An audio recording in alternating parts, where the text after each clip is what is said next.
Shavuot is about that moment where we stood at Mount Sinai. So Pesach, Passover, is about the exodus from Egypt. And then 50 days later, we stand at Mount Sinai and we receive the Torah. And that was such a powerful moment. And in terms of, you talk about Jewish values, that's the moment where we as a people were charged with our mission.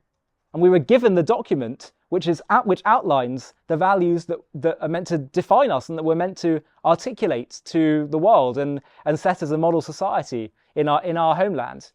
And one thing that I think is sometimes missed from the whole question of like the commandments and the revelation at Mount Sinai, people often look at it as like a very intimidating thing. Here are your commandments, this is what you have to do, or else. But actually, if you look at the words that God introduced himself with at Mount Sinai, there's an incredible vulnerability. I bet you haven't heard that word before described when in relation to God. But there's an incredible vulnerability that he shows when he reveals himself to the Jewish people. What is that? He says, I am the Lord your God. That's the very first thing he says. I am the Lord your God who took you out of the land of Egypt. So first of all, if you're introducing yourself, why are you starting off with who took you out of the land of Egypt? Isn't there a better, more impressive introduction to say? I'm the Lord your God who created the world, created the universe. No, he doesn't start off that way. He says, I'm the Lord your God who took you out of Egypt, meaning I'm invested in a relationship with you. I extended my hand out to you, seeking relationship with you. And people, I think, mistranslate the first bit, I am the Lord your God. Actually, it should be read as, I, God, am yours. Meaning, you want to know why you're here? You want to know what this whole life thing's all about? Because I determined before I created all of you that as powerful as I was, as much as I was creator of the universe, all these things, powerful, almighty, everything, all knowing the past, present and future, you know what I didn't have? Someone else. It was just me. And it's all very well being God and all power. And it's funny, we often think about God as this all powerful, invulnerable, perfect, untouchable. But actually, there's a real vulnerability there that he told us about, which was that, yes, I was perfect, but I was alone.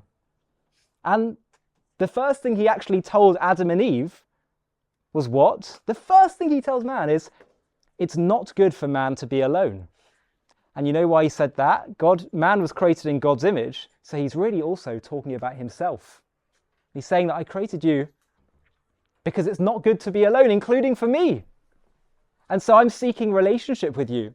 And so the Anochi, which is I am the Lord your God, Anochi, the rabbis take it apart as some kind of acronym, and they say it can be taken apart, the letters Anochi, to read, I am giving over my soul to you in written form. And that's what the Torah is. The Torah is God describing his character, his preferences, his nature, the kind of home he wishes to dwell in alongside us.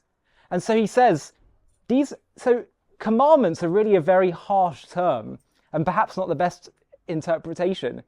A much better interpretation of what happened at Mount Sinai is God was basically seeking to engage in a marriage with us and saying, will you partner with me in building a home that we together can live in together and build a relationship where you can come close to me through my Torah, I come closer to you, and we build that eternal relationship. So when you look at it through that term, it's amazing how so much of understanding Torah is just the tone in which you read things and understanding the nature of the words and what it's really all about.